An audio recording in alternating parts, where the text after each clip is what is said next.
April the 6th, 1945.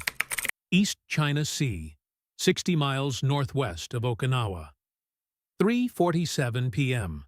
The afternoon sun casts long shadows across the steel deck of the battleship Yamato as she leads the largest remaining surface fleet of the Imperial Navy toward what her crew believes will be their final, glorious battle. Salt spray carries the metallic scent of gun oil and the nervous sweat of men preparing to die for their emperor. Above them, the sky appears deceptively peaceful, a brilliant azure canvas that will soon become a killing field illuminated by explosions unlike anything naval warfare has ever witnessed. 40 miles to the southeast, aboard the American destroyer USS Colohan, Fire Controlman Second Class Robert Martinez adjusts the settings on a 5-inch gun mount, loading shells that appear identical to conventional high-explosive rounds. But, nestled within each projectile's nose cone, lies a technological marvel that represents 4 years of America's most classified scientific research. A miniaturized radar system that will detonate its warhead at the precise moment of maximum lethality.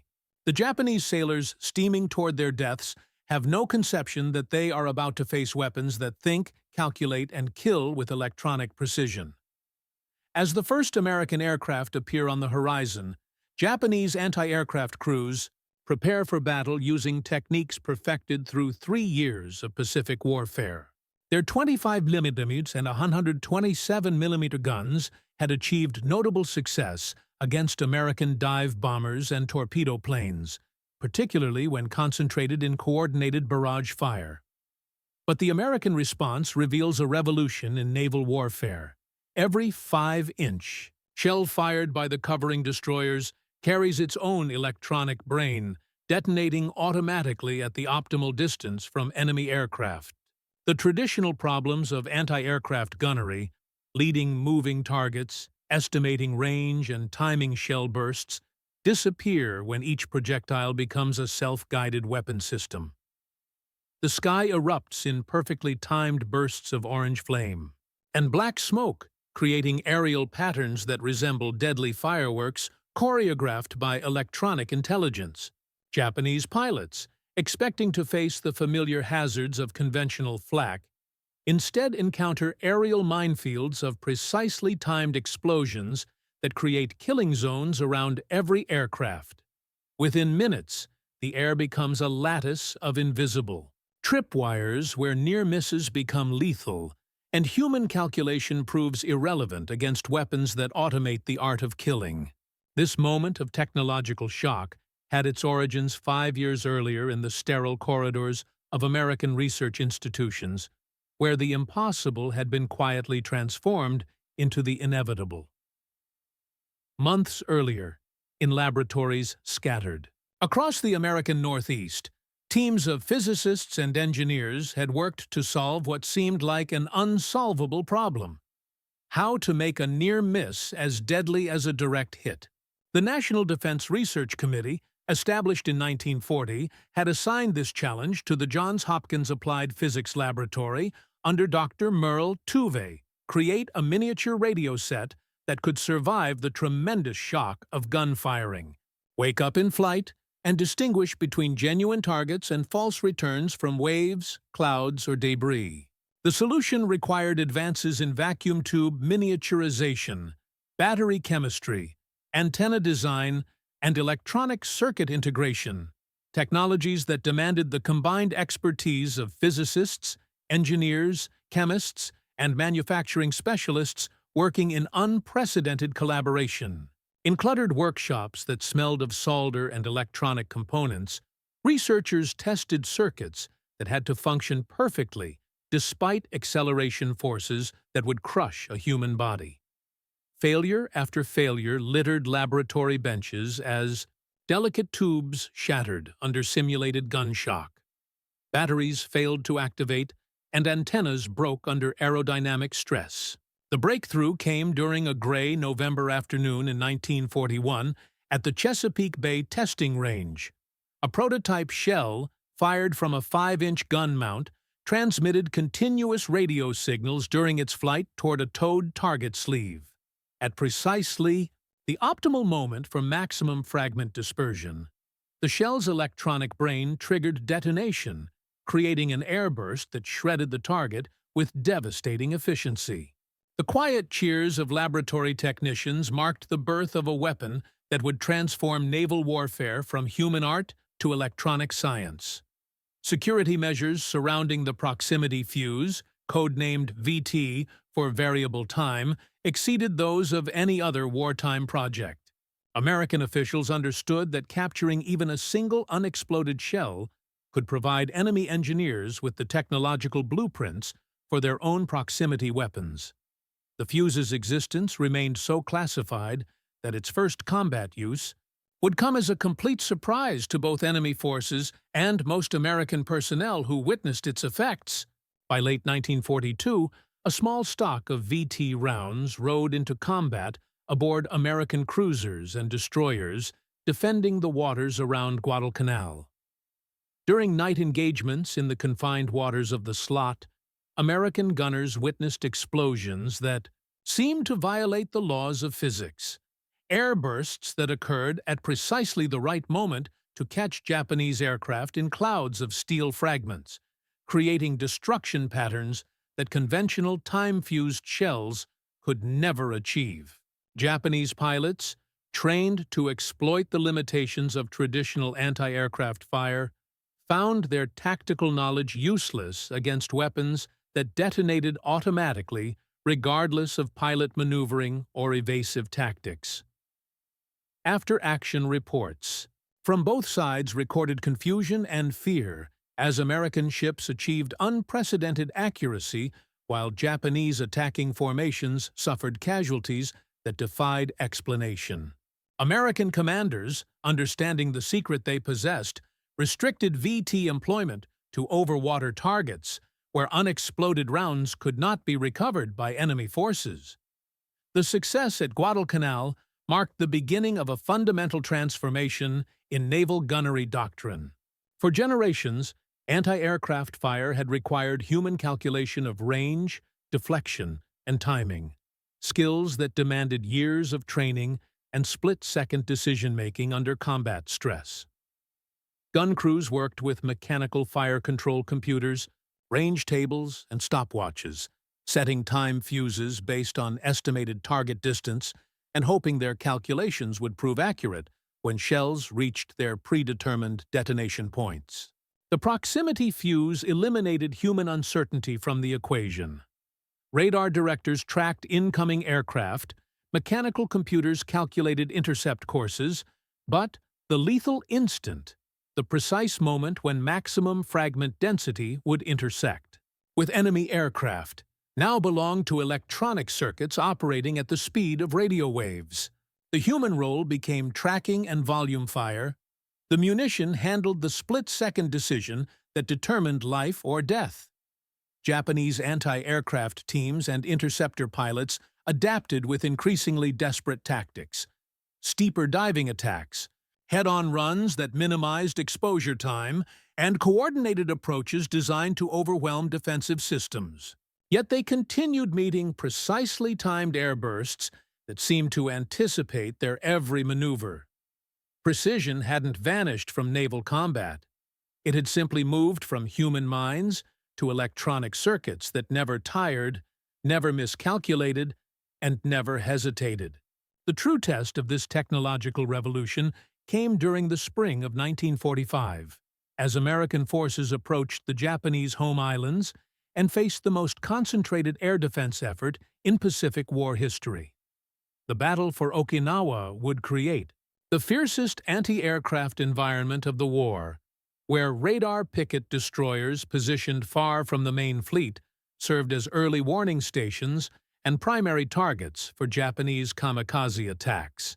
March through June 1945 brought daily alerts that tested the limits of American defensive systems.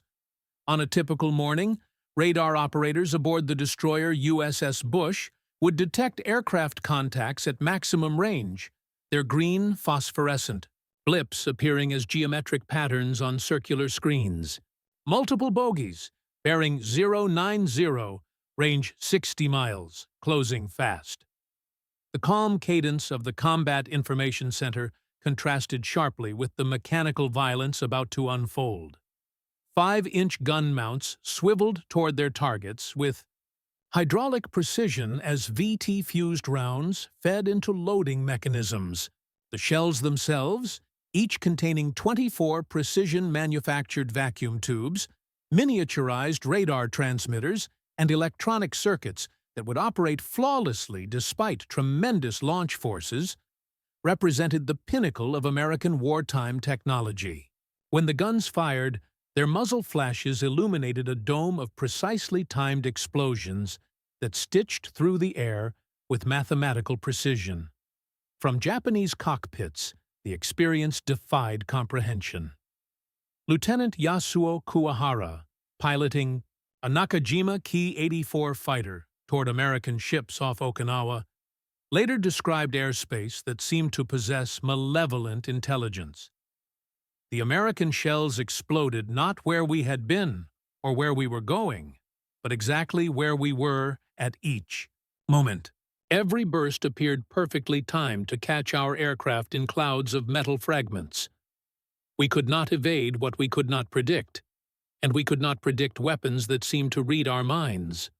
The systematic logic of VT-equipped ships preserved American carrier operations by keeping flight decks operational long enough to launch and recover the decisive strikes that would ultimately defeat Japanese resistance. Each proximity-fused shell that destroyed an attacking aircraft prevented potential damage to irreplaceable carriers, trained pilots, and maintenance crews. The technology didn't replace American naval aviation. It protected the floating airfields that projected American power across the Pacific. Understanding the Proximity-Fuze's operation reveals the marriage of theoretical physics and practical engineering that characterized American wartime research. At the moment of firing, a setback switch armed the fuse's electronic systems as tremendous acceleration forces pressed the shell's components against their mounting points. Once armed, a battery no larger than a cigarette pack powered a miniature radar transmitter that began broadcasting continuous radio waves at 180 MHz frequency. As the shell flew toward its target, the transmitted signals reflected off aircraft, ships, or other solid objects. Electronic circuits within the fuse analyzed these reflected signals, measuring the rate of change in signal strength that indicated decreasing distance to potential targets. When Doppler shift analysis determined that the shell had reached optimal proximity, typically 25 to 50 feet from an aircraft, the electronic brain triggered detonation at the precise moment of maximum fragment lethality. The entire process, from signal transmission to explosive detonation, occurred in milliseconds while the shell traveled at 2,600 feet per second. Cross-sections of captured fuses revealed the engineering marvel within each nose cone. Vacuum tubes smaller than human thumbs, precision antennas that could distinguish aircraft from sea clutter, and electronic circuits that functioned reliably, despite operating temperatures that ranged from sub-zero launch conditions to the searing heat of atmospheric friction. Behind each shell lay a human story of wartime production that illustrated American industrial democracy's capacity for coordinated mass manufacturing. In Rochester, New York, Kodak workers who had previously manufactured photographic equipment retooled their precision assembly lines to produce the miniaturized vacuum tubes essential for fuse electronics. Their hands, trained to handle delicate camera components, now soldered circuits that would guide artillery shells to their targets with unprecedented accuracy. The industrial miracle scaled beyond individual craftsmanship to encompass an entire technological ecosystem.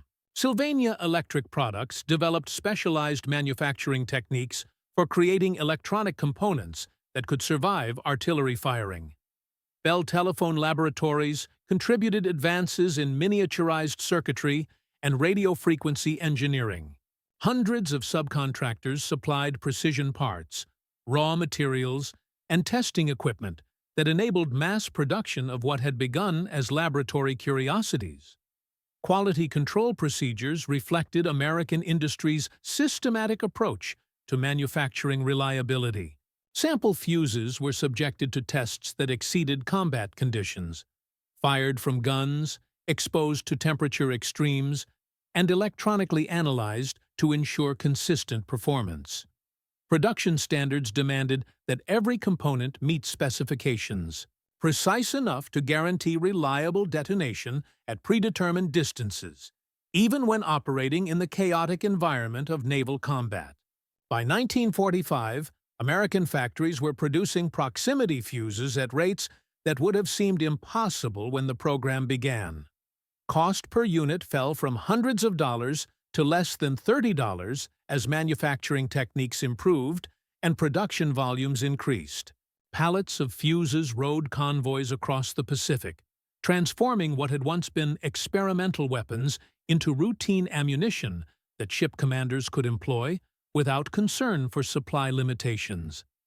The abundance represented more than mere quantity.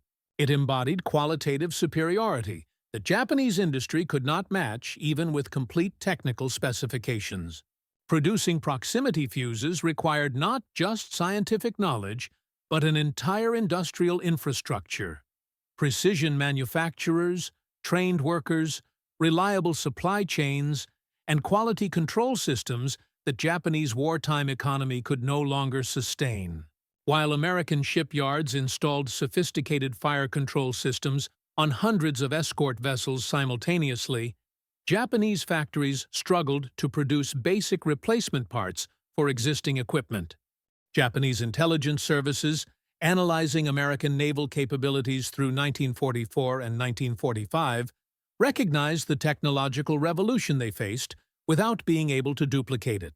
Captured documents and post-war interviews reveal enemy awareness of automatic flak that seemed to possess supernatural timing, but disrupted research facilities, scarce raw materials, and bombing damage to manufacturing centers prevented practical responses to American electronic warfare.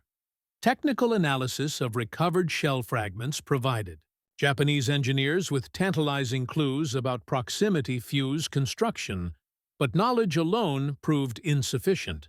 The fuses required vacuum tubes manufactured to tolerances that Japanese industry could barely achieve under peacetime conditions, much less while under systematic bombing attack.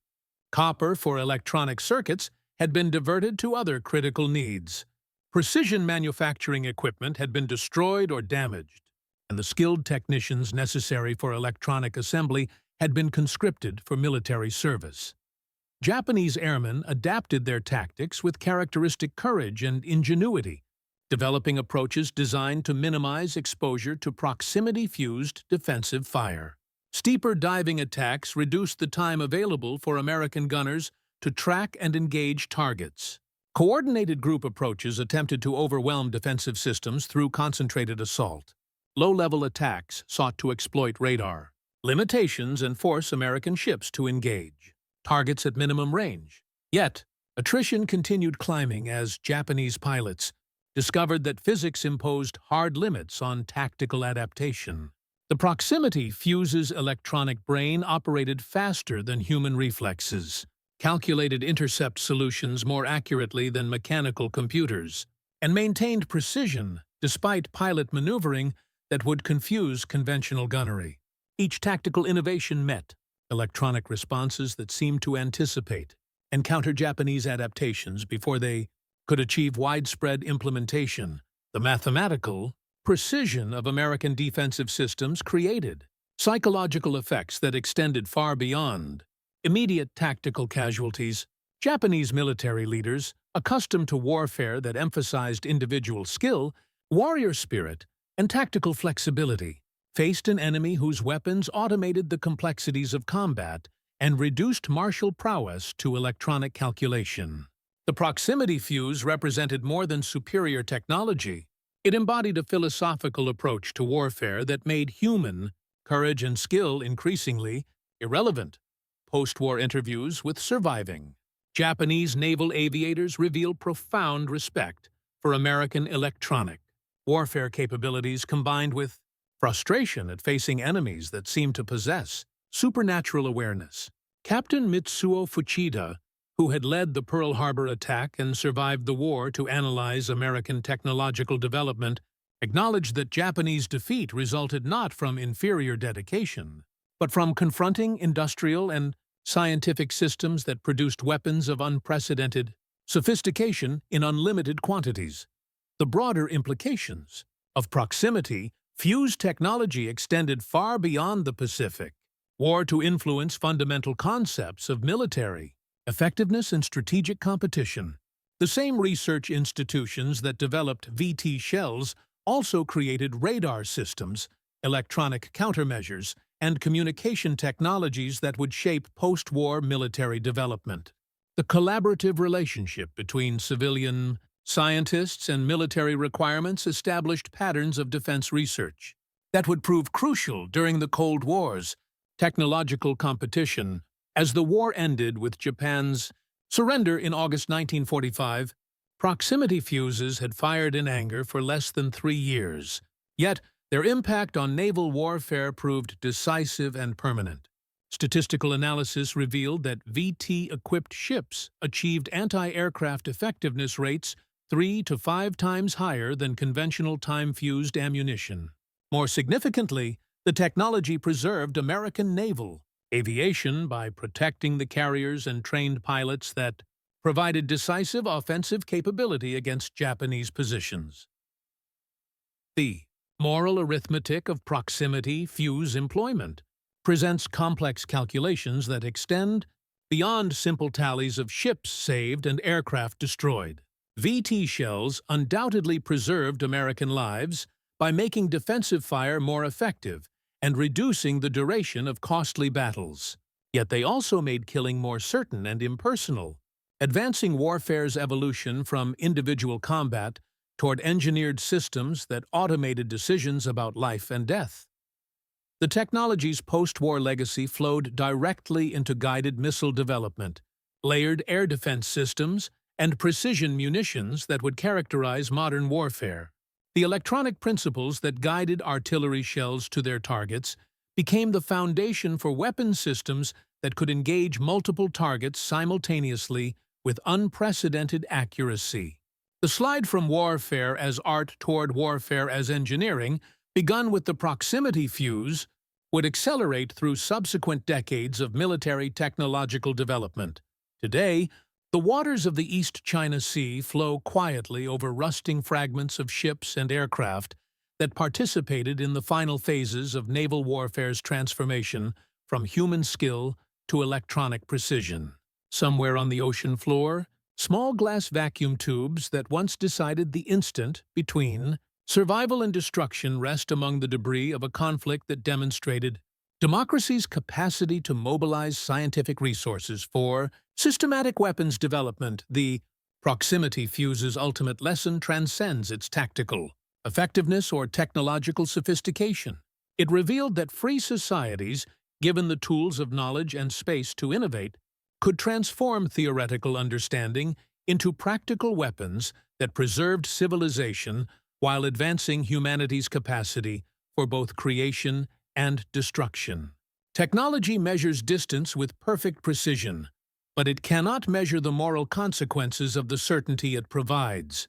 That calculation remains forever human, requiring wisdom that no electronic circuit can supply and judgment that no automatic system can replace.